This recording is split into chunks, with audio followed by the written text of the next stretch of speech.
जय श्री कृष्ण। मैं शुभांगी रांदड़ मेरे चैनल में आप सभी का स्वागत करती हूँ।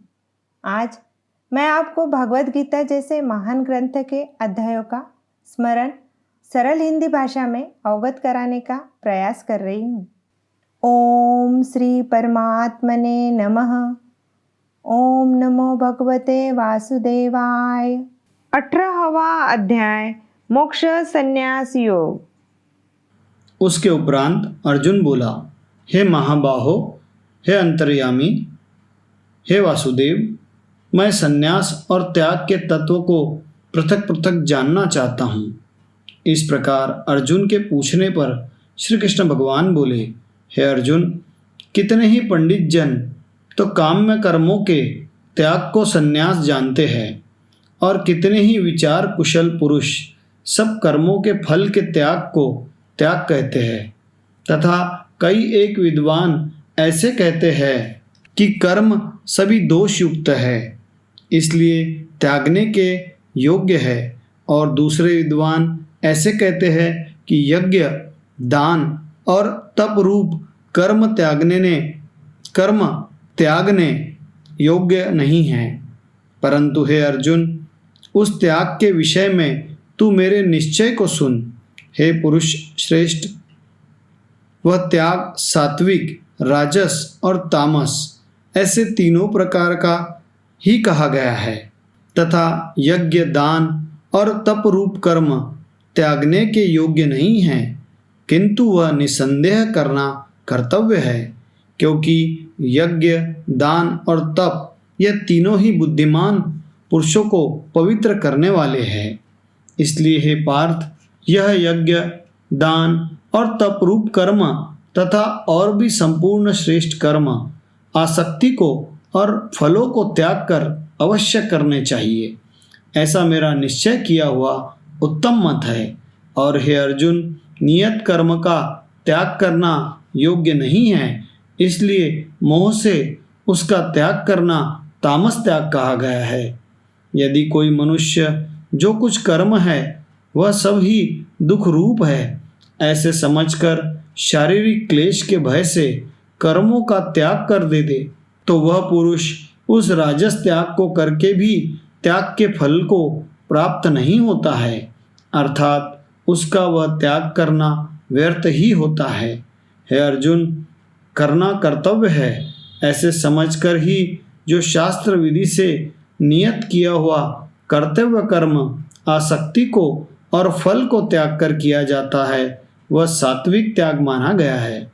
अर्थात कर्तव्य कर्मों को स्वरूप से न त्याग कर उनमें जो आसक्ति और फल का त्यागना है वही सात्विक त्याग माना गया है।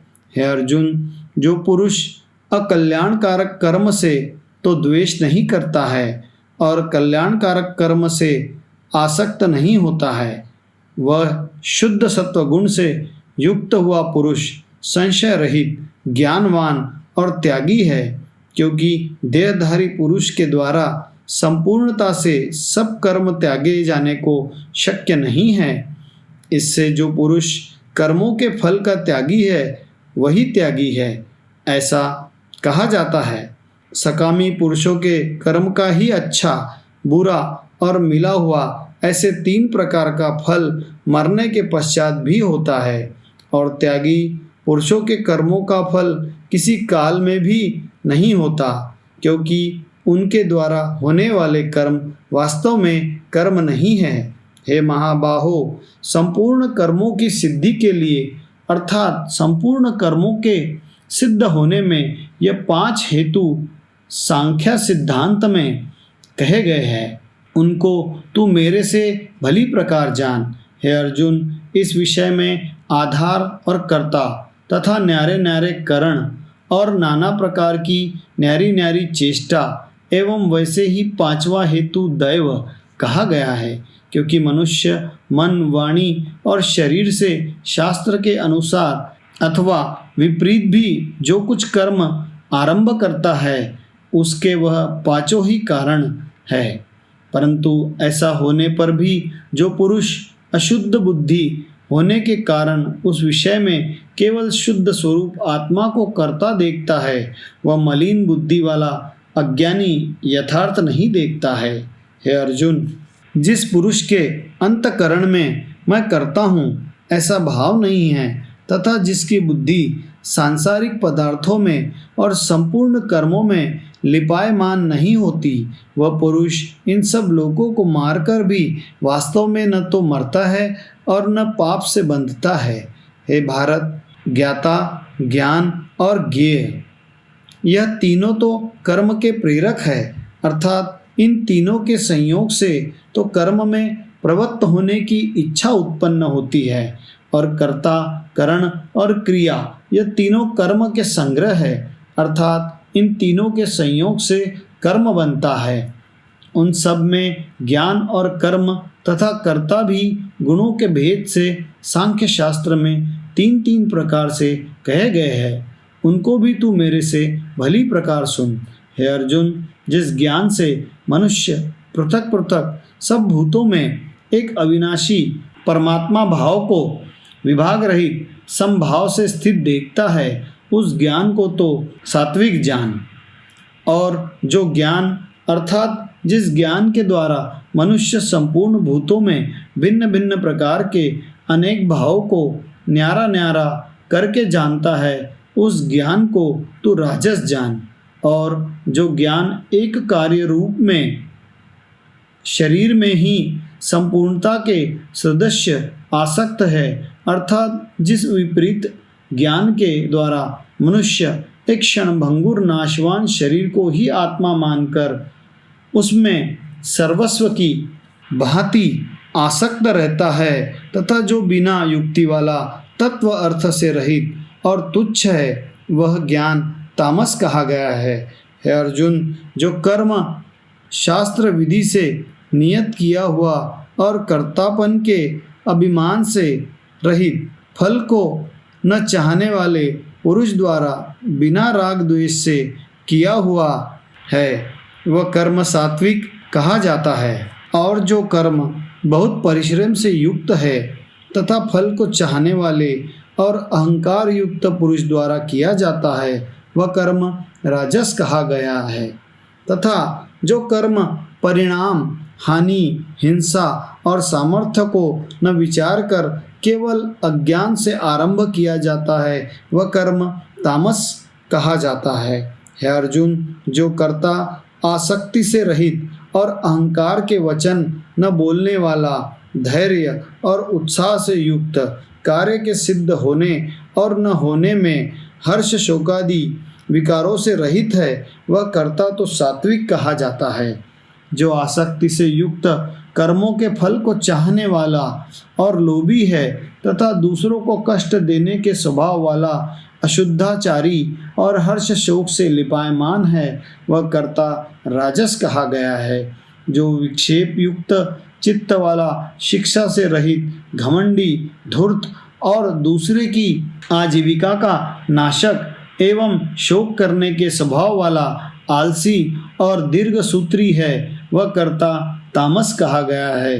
अर्जुन, तू बुद्धि का और धारण शक्ति का भी गुणों के कारण तीन प्रकार का भेद संपूर्णता से विभाग पूर्वक मेरे से कहा हुआ सुन।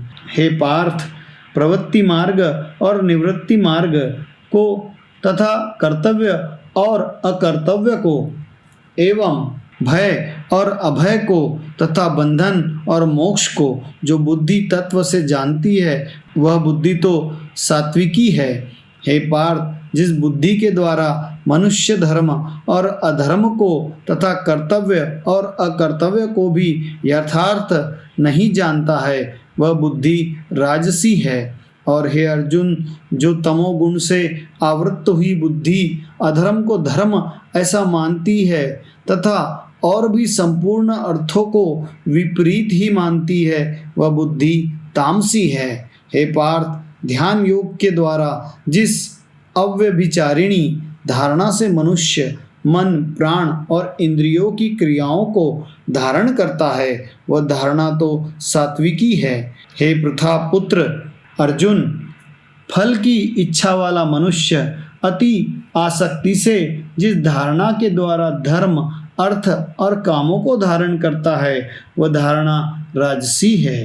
तथा हे पार्थ, दुष्ट बुद्धि वाला मनुष्य जिस धारणा के द्वारा निद्रा, भय, चिंता और दुख को एवं उन्मत्तता को भी नहीं छोड़ता है अर्थात धारण किए रहता है, वह धारणा तामसी है। हे अर्जुन, अब सुख भी तू 3 प्रकार का मेरे से ही सुन। हे भरत श्रेष्ठ, जिस सुख में साधक पुरुष भजन, ध्यान और सेवादि के अभ्यास से रमण करता है और दुखों के अंत को प्राप्त होता है, वह सुख प्रथम साधन के आरंभ काल में यद्यपि विष के सदृश भासता है, परंतु परिणाम में अमृत के तुल्य है। इसलिए जो भगवत विषयक बुद्धि के प्रसाद से उत्पन्न हुआ सुख है वह सात्विक कहा गया है। जो सुख विषय और इंद्रियों के संयोग से होता है वह यद्यपि भोग काल में अमृत के सदृश भासता है, परंतु परिणाम में विष के सदृश है, इसलिए वह सुख राजस कहा गया है। तथा जो सुख भोग काल में और परिणाम में भी आत्मा को मोहने वाला है वह निद्रा, आलस्य और प्रमाद से उत्पन्न हुआ सुख तामस कहा गया है। और हे अर्जुन, पृथ्वी में या स्वर्ग में अथवा देवताओं में ऐसा वह कोई भी प्राणी नहीं है जो इन प्रकृति से उत्पन्न हुई तीनों गुणों से रहित हो, क्योंकि यावन मात्र सर्व जगत त्रिगुणमयी माया का ही विकार है। इसलिए हे परतप, ब्राह्मण, क्षत्रिय और वैश्यों के तथा शूद्रों के भी कर्म स्वभाव से उत्पन्न हुए गुणों करके विभक्त किए गए हैं, अर्थात पूर्वकृत कर्मों के संसार रूप स्वभाव से उत्पन्न हुए गुणों के अनुसार विभक्त किए गए हैं। उनमें अंतकरण का निग्रह, इंद्रियों का दमन, बाहर भीतर की शुद्धि, धर्म के लिए कष्ट सहन करना और स्वभाव और क्षमा भाव एवं मन, इंद्रियां और शरीर की सरलता, आस्तिक बुद्धि, शास्त्र विषय ज्ञान और परमात्मा तत्व का अनुभव भी ये तो ब्राह्मण के स्वाभाविक कर्म है। शूरवीरता, तेज, धैर्य, चतुरता और युद्ध में भी न भोगने का स्वभाव एवं दान और स्वाभिमान और स्वामी भाव अर्थात निस्वार्थ भाव से सबका हित सोचकर शास्त्राज्ञ अनुसार शासन द्वारा प्रेम के सहित पुत्र तुल्य प्रजा को पालन करने का भाव, ये सब क्षत्रिय के स्वाभाविक कर्म है। खेती, गोपालन और क्रय विक्रय रूप सत्य व्यवहार ये वैश्य के स्वाभाविक कर्म है, और सब वर्णों की सेवा करना यह शूद्र का भी स्वाभाविक कर्म है। एवं इस अपने अपने स्वाभाविक कर्म में लगा हुआ मनुष्य भगवत प्राप्ति रूप परम सिद्धि को प्राप्त होता है, परंतु जिस प्रकार से अपने स्वाभाविक कर्म में लगा हुआ मनुष्य परम सिद्धि को प्राप्त होता है उस विधि को तू मेरे से सुन। हे अर्जुन, जिस परमात्मा से सर्वभूतों की उत्पत्ति हुई है और जिससे यह सर्व जगत व्याप्त है, उस परमेश्वर को अपने स्वाभाविक कर्म द्वारा पूजकर मनुष्य परम सिद्धि को प्राप्त होता है। इसलिए अच्छी प्रकार आचरण किए हुए दूसरे के धर्म गुण रहित भी अपना धर्म श्रेष्ठ है, क्योंकि स्वधर्म रूप कर्म को करता हुआ मनुष्य पाप को नहीं प्राप्त होता। अतएव हे कुंती पुत्र, दोषयुक्त भी स्वाभाविक कर्म को नहीं त्यागना चाहिए, क्योंकि धुएं से अग्नि के सदस्य सभी कर्म किसी न किसी दोष से आवृत्त है। हे अर्जुन, सर्वत्र आसक्ति रहित, बुद्धि वाला, स्पृहा रहित और जीते हुए अंतकरण वाला पुरुष सांख्य योग के द्वारा भी परम नैश्य कर्म सिद्धि को प्राप्त होता है, अर्थात क्रिया रहित शुद्ध सच्चिदानंद घन परमात्मा की प्राप्ति रूप परम सिद्धि को प्राप्त होता है।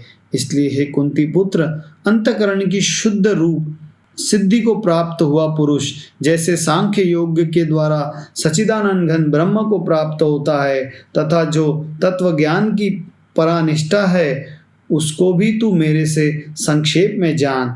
हे अर्जुन, विशुद्ध बुद्धि से युक्त, एकांत और शुद्ध देश का सेवन करने वाला तथा मीताहारी, जीते हुए मन, वाणी, शरीर वाला और दृढ़ वैराग्य को भली प्रकार प्राप्त हुआ पुरुष निरंतर ध्यान योग के परायण हुआ, सात्विक धारणा से अंतकरण को वश में करके और शब्दादिक विषयों को त्याग कर और राग द्वेषों को नष्ट करके तथा अहंकार, बल, घमंड, काम, क्रोध और संग्रह को त्याग कर ममता रहित और शांत अंतकरण हुआ, सच्चिदानंद घन ब्रह्म में एक ही भाव होने के लिए योग्य होता है।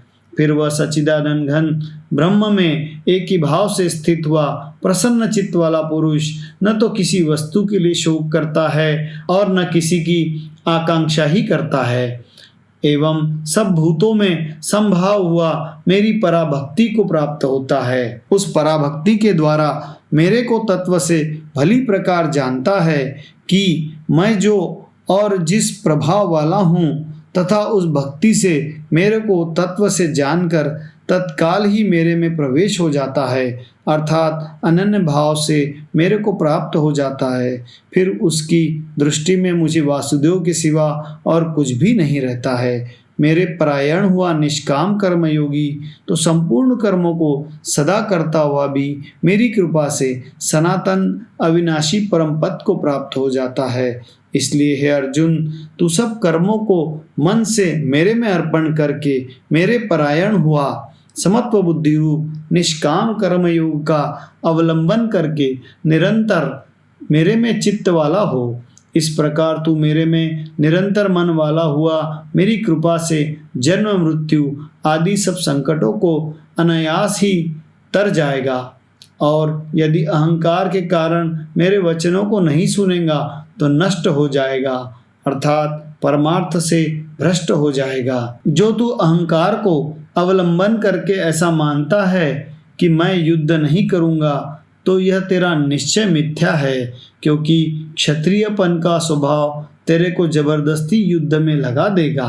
हे अर्जुन, जिस कर्म को तू मोह से नहीं करना चाहता है उसको भी अपने पूर्वकृत स्वाभाविक कर्म से बंधा हुआ परवश होकर करेगा, क्योंकि हे अर्जुन, शरीर रूप यंत्र में आरूढ़ हुए संपूर्ण प्राणियों को अंतर्यामी परमेश्वर अपनी माया से उनके कर्मों के अनुसार भ्रमाता हुआ सब भूत प्राणियों के हृदय में स्थित है। इसलिए हे भारत, सब प्रकार से उस परमेश्वर की ही अनन्य शरण को प्राप्त हो। उस परमात्मा की कृपा से ही परम शांति को और सनातन परम धाम को प्राप्त होगा। इस प्रकार यह गोपनीय से भी अति गोपनीय ज्ञान मैंने तेरे लिए कहा है। इस रहस्य युक्त ज्ञान को संपूर्णता से अच्छी प्रकार विचार के फिर तू जैसे चाहता है वैसे ही कर, अर्थात जैसी तेरी इच्छा हो वैसे ही कर। इतना कहने पर भी अर्जुन का कोई उत्तर नहीं मिलने के कारण श्री कृष्ण भगवान फिर बोले कि हे अर्जुन, संपूर्ण गोपनीयों से भी अति गोपनीय मेरे परम रहस्य युक्त वचनों को तू फिर भी सुन, क्योंकि तू मेरा अतिशय प्रिय है। इससे यह परम हितकारक वचन मैं तेरे लिए कहूँगा। हे अर्जुन, तू केवल मुझ सच्चिदानंद घन वासुदेव परमात्मा में ही अनन्य प्रेम से नित्य निरंतर अचल मन वाला हो और मुझ परमेश्वर को ही अतिशय श्रद्धा भक्ति सहित निष्काम भाव से नाम, गुण और प्रभाव के श्रवण, कीर्तन, मनन तथा पठन पाठन द्वारा निरंतर भजने वाला हो, तथा मेरा शंख, चक्र, गदा, पद्म और किरीट, कुंडल आदि भूषणों से युक्त पीतांबर, वनमाला और कौस्तुभ मणिधारी विष्णु का मन, वाणी और शरीर के द्वारा सर्वस्व अर्पण करके अतिशय श्रद्धा, भक्ति और प्रेम से विहलता पूर्वक पूजन करने वाला हो, और मुझ सर्वशक्तिमान, विभूति, बल, ऐश्वर्य, माधुर्य, गंभीरता, उदारता, वात्सल्य और सुहृदयता आदि गुणों से संपूर्ण सबके आश्रय रूप वासुदेव को विनय भावपूर्वक भक्ति सहित साष्टांग दंडवत प्रणाम कर। ऐसा करने से तू मेरे को ही प्राप्त होगा। यह मैं तेरे लिए सत्य प्रतिज्ञा करता हूँ, क्योंकि तू मेरा अत्यंत प्रिय सखा है। इसलिए सर्व धर्मों को अर्थात संपूर्ण कर्मों के आश्रय को त्याग कर केवल एक मुझ सच्चिदानंद घन वासुदेव परमात्मा की ही अनन्य शरण को प्राप्त हो। मैं तेरे को संपूर्ण पापों से मुक्त कर दूंगा, तू शोक मत कर।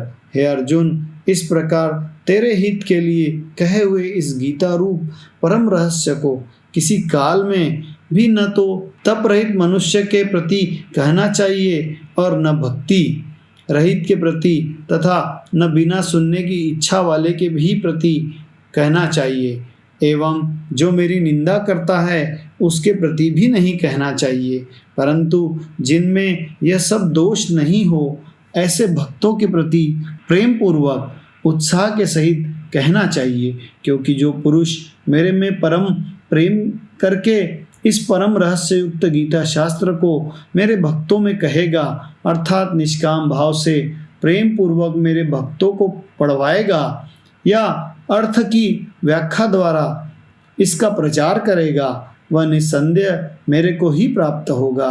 और न तो इससे बढ़कर मेरा अतिशय प्रिय कार्य करने वाला मनुष्यों में कोई है और न उससे बढ़कर मेरा अत्यंत प्यारा पृथ्वी में दूसरा कोई होवेगा।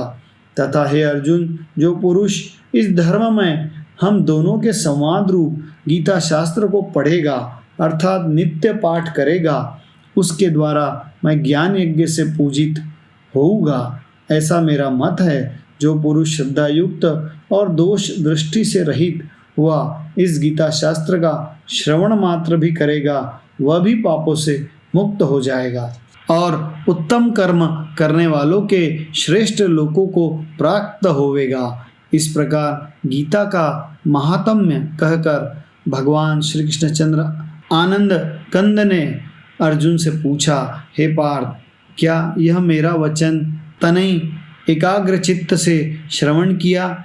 और हे धनंजय, क्या तेरा अज्ञान से उत्पन्न हुआ मोह नष्ट हुआ? इस प्रकार भगवान के पूछने पर अर्जुन बोला, हे अच्युत, आपकी कृपा से मेरा मोह नष्ट हो गया है और मुझे स्मृति प्राप्त हुई है, इसलिए मैं संशय रहित व स्थिर हूँ और आपकी आज्ञा पालन करूँगा। इसके उपरांत संजय बोला, हे राजन, इस प्रकार मैंने वासुदेव के और महात्मा अर्जुन के इस अद्भुत रहस्ययुक्त और रोमांचकारक संवाद को सुना। कैसे कि श्री व्यास जी की कृपा से दिव्य दृष्टि द्वारा मैंने इस परम रहस्ययुक्त गोपनीय योग को साक्षात कहते हुए स्वयं योगेश्वर श्री कृष्ण भगवान से सुना है। इसलिए हे राजन, श्री कृष्ण भगवान और अर्जुन के इस रहस्य युक्त कल्याणकारक और अद्भुत संवाद को पुनः पुनः स्मरण करके मैं बारंबार हर्षित होता हूँ तथा हे राजन, श्री हरि के उस अति अद्भुत रूप को भी पुनः पुनः स्मरण करके मेरे चित्त में महान आश्चर्य होता है और मैं बारंबार हर्षित होता हूँ। हे राजन, विशेष क्या कहूँ, जहाँ योगेश्वर श्री कृष्ण भगवान है और जहाँ गांडीव धनुषधारी अर्जुन है, वहीं पर श्री विजय विभूति और अचल नीति है, ऐसा मेरा मत है। इति श्रीमद् भागवत गीता रूपी उपनिषद एवं ब्रह्म विद्या तथा योग शास्त्र विषयक श्री कृष्ण और अर्जुन के संवाद में मोक्ष संन्यास संयोग नामक 18वां अध्याय यहाँ समाप्त होता है। जय श्री कृष्ण।